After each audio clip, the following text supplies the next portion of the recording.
Pruning with Marco Penitenti, an olive tree expert. Let's go do a nice pruning. Let's see all the steps together.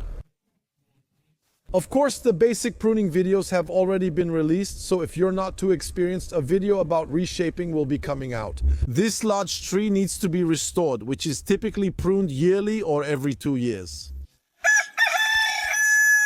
I'd say we all know the basics. Let's start pruning, come on. While we prune, we'll make a few clarifications. Do you usually start from the top or the bottom? I usually start from the top. I find it easier that way. It's essential to take a look to get an overall view of the plant.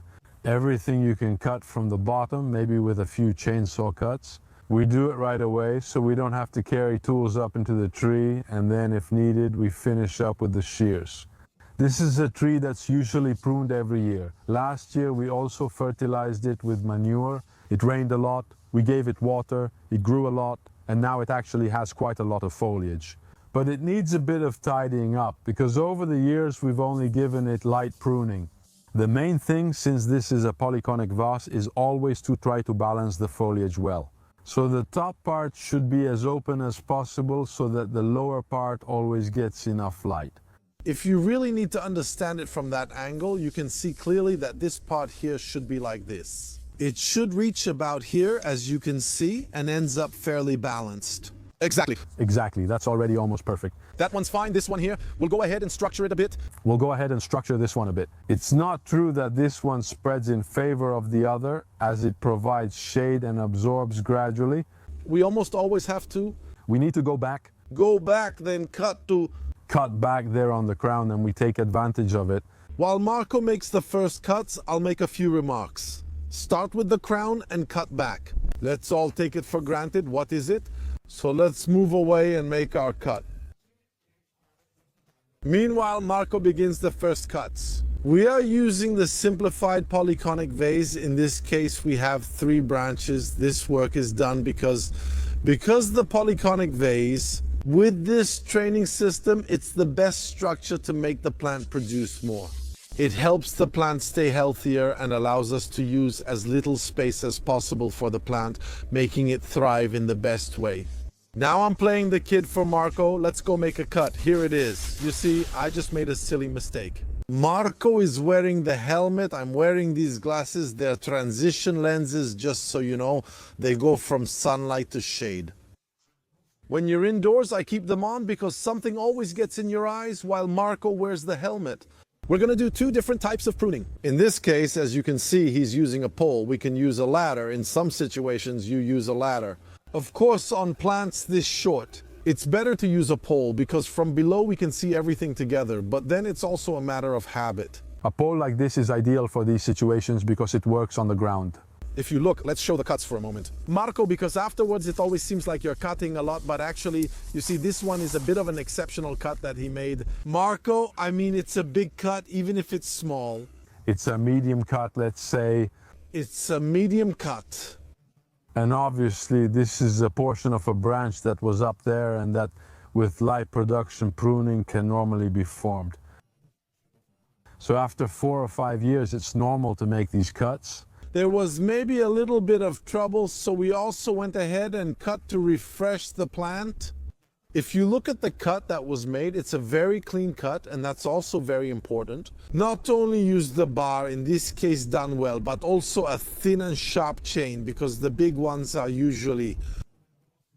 There, in fact, you see that we have a short and very thin chain so that it can get into the branches, and above all, it can make clean and small cuts. This is a chain that can also make those cuts here, so it works very well. I'll show it again. Marco says we can use the same bar to make smaller cuts. Much more convenient. Much faster. Much more convenient, and if you notice, in 2 cuts. If we want, we've already made the structure of the plant. A quick recap, especially about the tools to use. What am I using? I've used them for about a year, and you can tell they're worn from frequent use.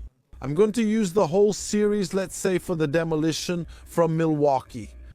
So definitely the main one, pruner pole. Make sure to use it with the forge battery. It increases the power impressively, as you can see. Make sure to use a thin blade. You've already seen how they cut. I always use them with the forge as well. A pruner, let's say in cordless mode, is really very convenient. We can use it with one hand or with both hands. If we need to make slightly more significant cuts, it's very important no matter what tool we use. Battery powered tools, and still have manual tools as well. I just took this out, but I always have it in the sheath. A pruning shear, also excellent here. New Milwaukee model, optimal, comfortable. They also include the shear holder, which is essential so the shears aren't left lying around. Be careful carrying them in your pocket while bending or moving, or they might poke through your pants and hurt you. That's why you need to use a shear holder, and then the lopper, which is really important. Sometimes it's even more convenient than the cordless chainsaw because it's very easy to use. Follow me, let's go see a cut I can make on a sucker. I can remove this one, see? Just make a single cut and it's done. Also because we can do the pruning a bit more economically by using professional manual tools from Milwaukee. One last thing, just to mention it. These glasses here, in my opinion, are incredible, nice and thick, so we can protect ourselves. The lenses are transition, so if it's sunny, they get dark, and as soon as the brightness goes down, they become clear. They're nice, sturdy, and unbreakable.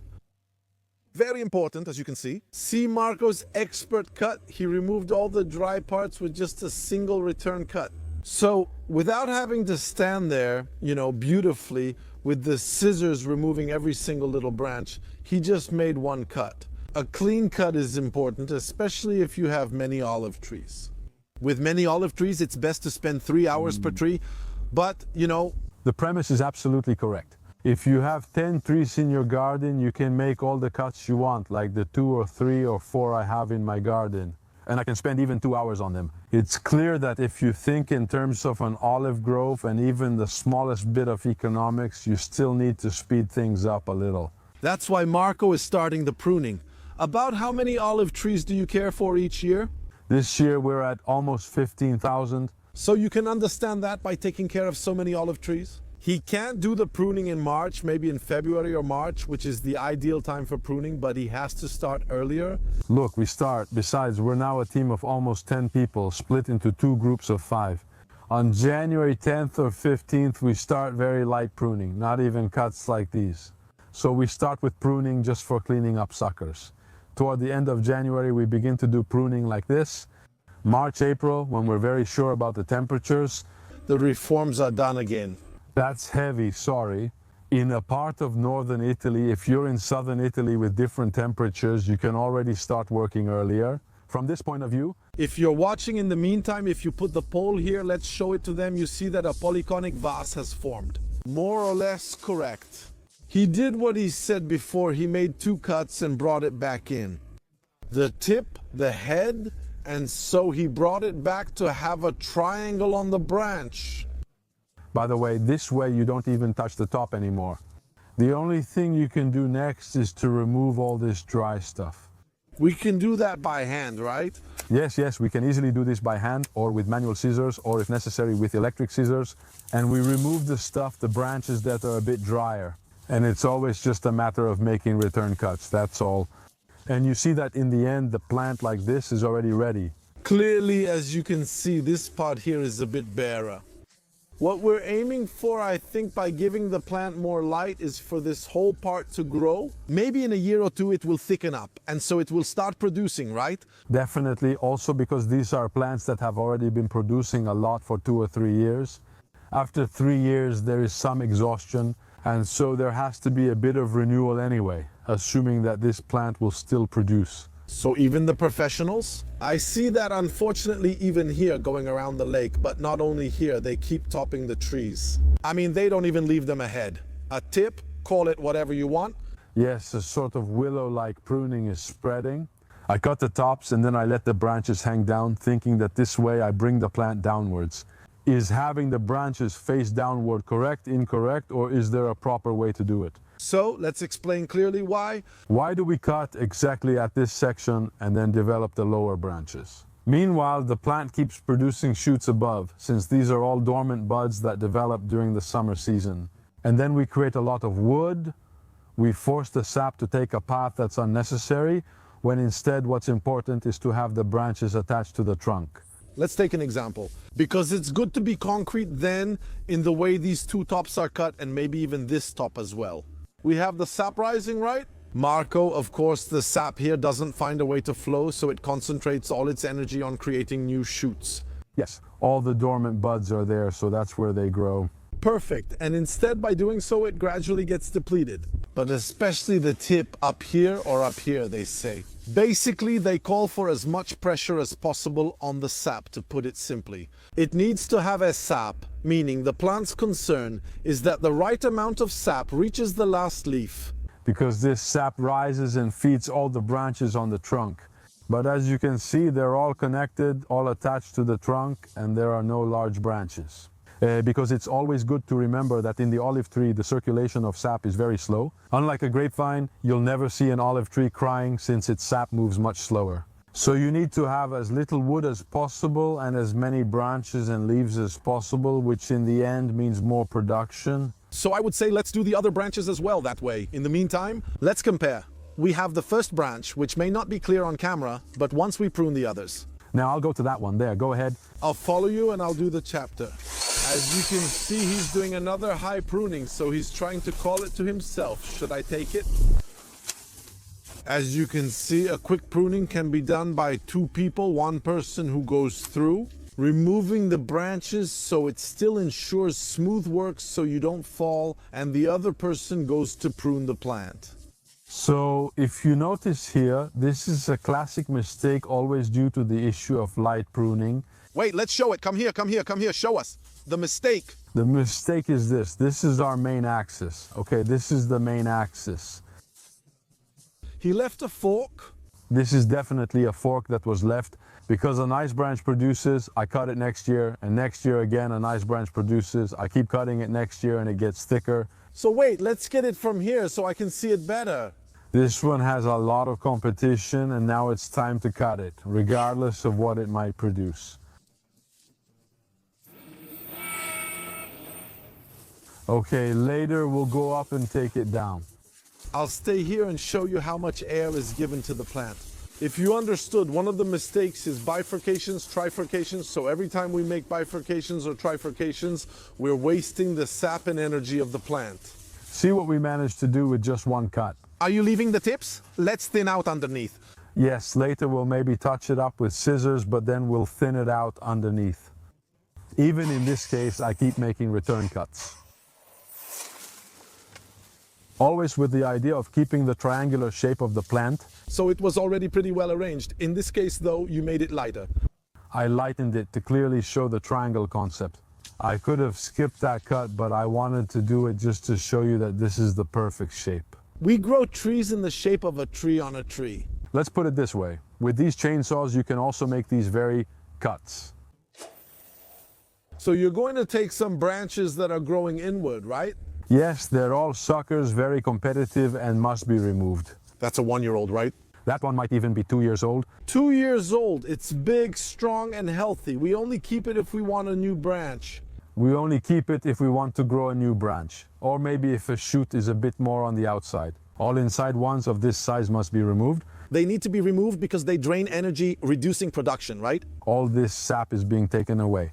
As you can see, the plant would already be fine like this. So now, maybe from the camera, it still looks a bit like a mess. As soon as we go to prune the back, you'll see that it really opens up. You'll see the beginning and the end. You understand that we're still removing, yes, at most 20%? Yes, we're around 20% here. Afterwards, of course, we'll go over it again, maybe with scissors and remove all the dry stuff that's there. Underneath, yes, and so on. Yes, underneath, there's a little something there too, but let's say like this, it could already be fine. It could be fine. Let's go there. Here, you touch very little. I barely touched this area, but since this branch is getting too high, I prefer to lower it. Then generally, when in doubt, I start by making a cut. Sorry. Are you lowering it? Meanwhile, I'll remove this side branch. Hold that tip there. I'm holding that tip there. We hold it at an angle, otherwise it falls. The tip, you see it there, basically held the head here. This tip, so that one, Marco, that tip should be enough for us. That one up there, definitely. So there, though, it's a trifurcation. I could keep only the left branch and remove the others with a return cut. Exactly. Look what you can do. Exactly, that's what I said. Notice how precise our ground level cuts are with no major issues. Because Marco, do you know what everyone uses? Chainsaws with a big blade? No, you need blades like this. Use thin blades, since cutting small branches on top can damage the main branch. And then with healing, Definitely later. Moreover, doing this work from the ground makes the job much easier. Then on the plant, with the ladder, because I already have the plant cleaned up so I can lean safely, I do the pruning. I come down instead of finding branches that when I climb up, I basically hit my head on. And this is fundamental roughing work. you kept one there, we keep two. So having one at the tip shouldn't be an issue, right? So this is the right tip. The one on the left, exactly. Let's try this one on the left. Let's see, I'll keep this one. You keep it, the smallest one, but why is it less vigorous? No, it's not the other one. It's the most vigorous. Yes, but it's turning too much towards the other branch. Okay, so it's going inward. Come on.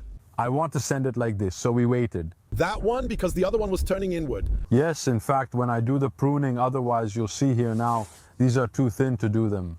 Okay, let's go up with the scissors. It's getting too close on this side, so Branches. I'll go tighten them since they're competing, right? Yes, you see here it's covering completely and down here it's empty, clear. Because this is a shaded area, it gets sunlight, it grows here, here there's shade, and down here it doesn't grow or even loses its leaves. Should we touch more of the tip there? I think it could work. Let's touch this whole area. Let's touch this whole area. Okay, and I basically don't even lower this tip because the height is already right. It's already right, so we made the other tip of this one just a little lower. We'll gradually lower it further to even out the height of the tips. Exactly. We were Reviewing the Branca, the first one going around again. New expectations open up for us, let's say, because we remove a series of branches and so we also reassess the shape maybe of something we've pruned. No. Yes, well, it's clear that when you go around the plant, you turn it 360 degrees. But do you want to make that cut there? That cut, that trunk block, the one down there. So you're taking the one on the right off, right? Yes, the one that goes to the right. We only keep the long rod. You see it, right? I'll show you better, but it's this one. Here we remove it. Let's repeat because we need to keep a shape and we don't want competition with the crown. After pruning, it's an artistic work. So the cut that one person makes, maybe another wouldn't do it, but Yeah, that's true. Even here, I don't see it well. I'll take it step by step, exactly. Maybe I'll cut first to see exactly where the branch is now. You see that it left the little tail. Now he's going to select it again and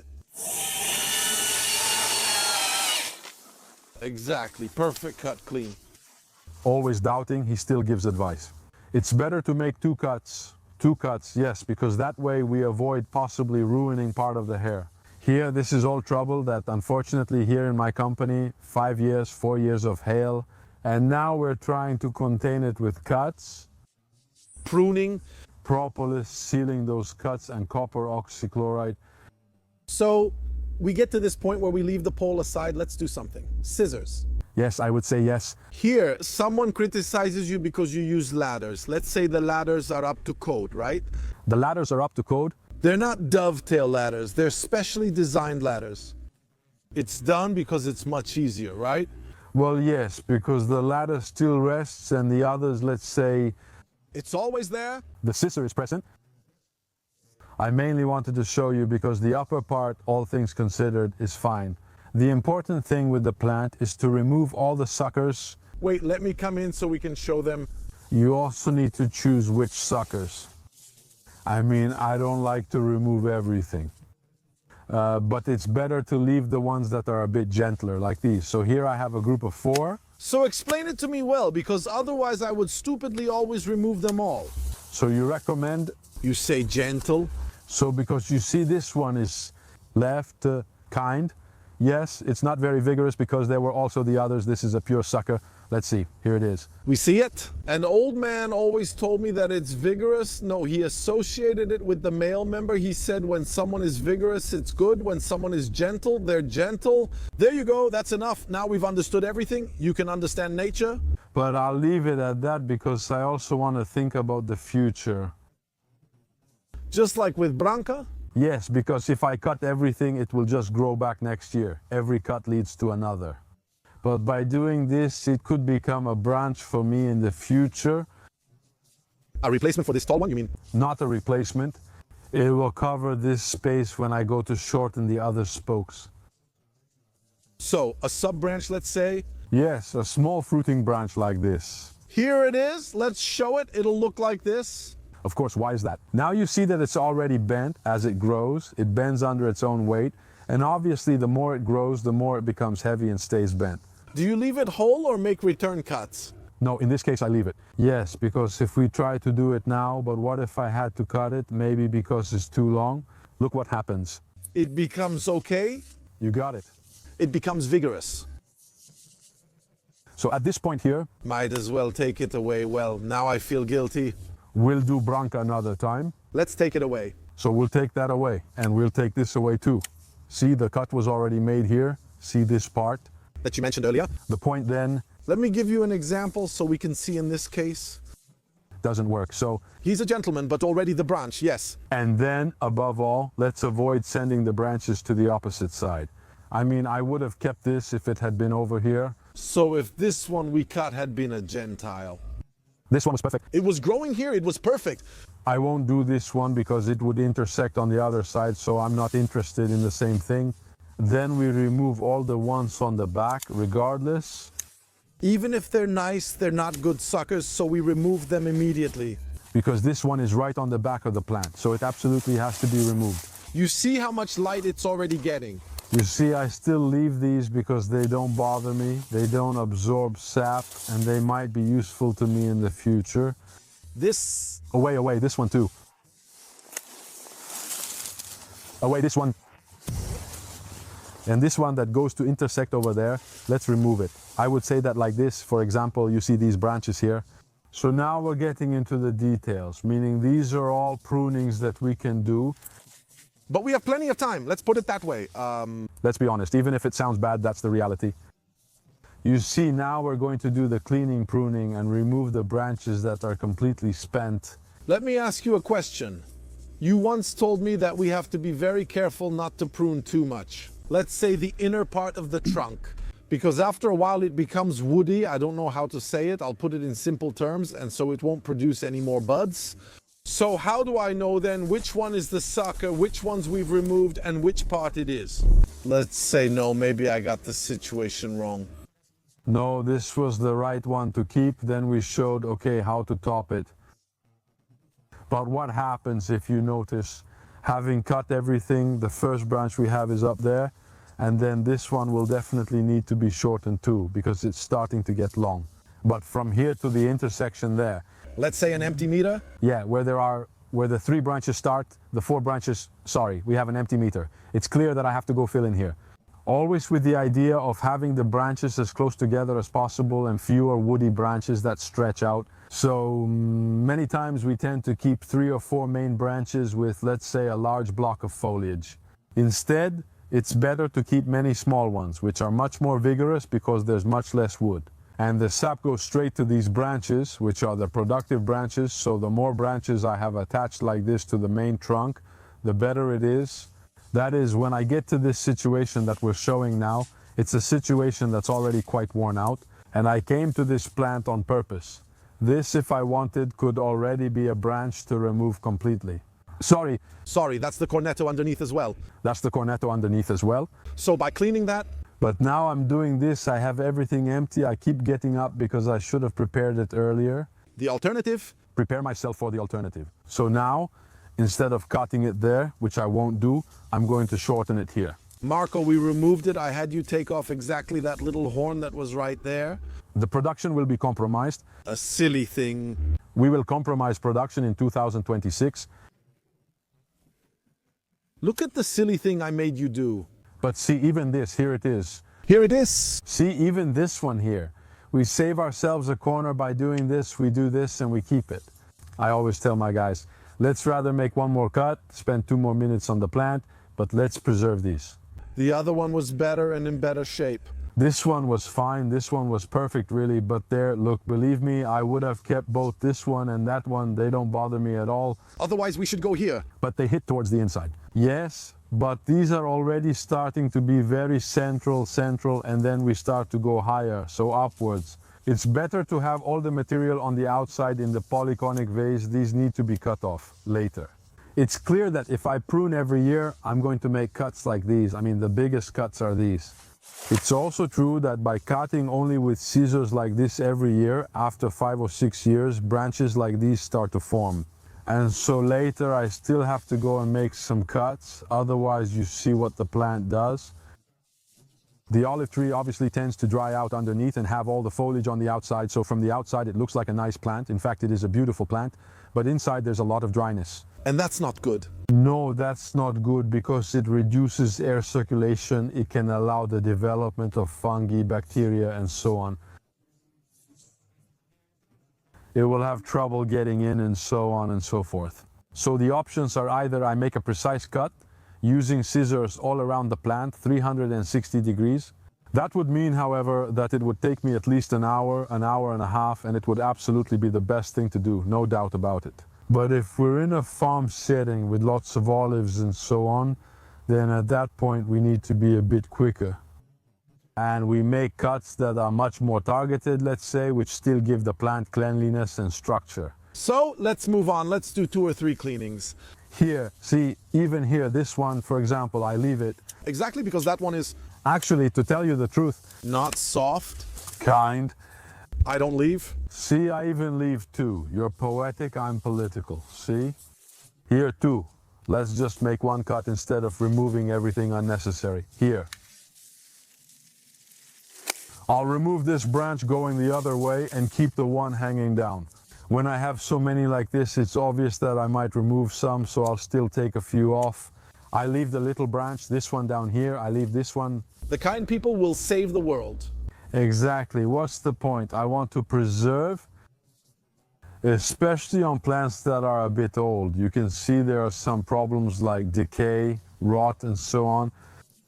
See, this is a healthy plant, but it's starting to have some problems with circulation, with sap flow. If we cut the trunk, some parts would be blackened, so there would be more branches. We leave them, and that's better because it doesn't have the regenerative capacity, the ability to grow like a young, healthy plant. Clear? This concept should be applied throughout the whole canopy, so you take it and move upward. And if you want, without necessarily going up there, we can show the management of the top with the return cut. Let's say, a clarification about the top, because it's always hard to see them well since they're up high. Now we've gone to get a pruned branch, assuming it's a top, and trying to figure out how to approach it. So you are, let's say, the trunk, the main branch, right? Exactly. So it's coming out here, yes. This, let's say, is the back of the top. At first, since it's the back, we remove the central parts that are not needed. Then we need to find a branch that can be and work. The sap puller. And I identify, for example, this one. So you are going to identify, basically, let's show clearly what we have. Okay, so you are going to favor this part, this one. You remove and you will keep this one. Here I remove it, so in theory this one was definitely better, but you see it's all damaged because here I'm making an elbow cut anyway. Wait for this one. Here you see, like this, you can see better. It has a lot of branches, right? Yes, branches, and then it's damaged because you see the rot still reached the hail. So I'll remove this one. I'll take it off because it's almost half dry. I can also take off this one, which is a dry branch. And then I go, assuming this is the plant, I start to lighten it up. So to lighten it up, I remove these very large and long branches that could end up casting shade underneath. I cut this off and got rid of it. I cut this one off too, away with it as well. If I wanted, I could also keep this one for the future as a top branch. Anyway, just to shorten it. To shorten it. What you're telling me is my top. It's this one. Exactly. One day I can cut here at the course, but it's a bit messy. Yes. We need to make a precise cut here. It will grow afterward, but the cut must be exact. Done well, maybe with a handsaw to get to this. You see that the cut that was made here and here last year, how many branches did it produce for sure? To grow? This one is also very long. I'm going to remove it. And then I tend to shorten the others, maybe this one too, maybe I'll shorten it and we'll remove this one. So imagine this as our top. We have what we've kept, which is this one, which is the top, and the others that we have will still create. You see a precise, harmonious shape that goes down. Consider that 10 different people might make some different cuts. Yes, I would have done it differently. But as I always say, cuts of 1 centimeter, half a centimeter are not mistakes. You might have, you might have cut this and kept that, I might keep this and cut that. But you see that in the end, in the overall picture of the branch of the plant. The harmony, let's say. From here, surely next year after cleaning everything, a new branch will grow, maybe much more vigorous, and that could become the new top. So the concept of the return cut is that by clearing out this whole area, I'll try to favor something that grows from here.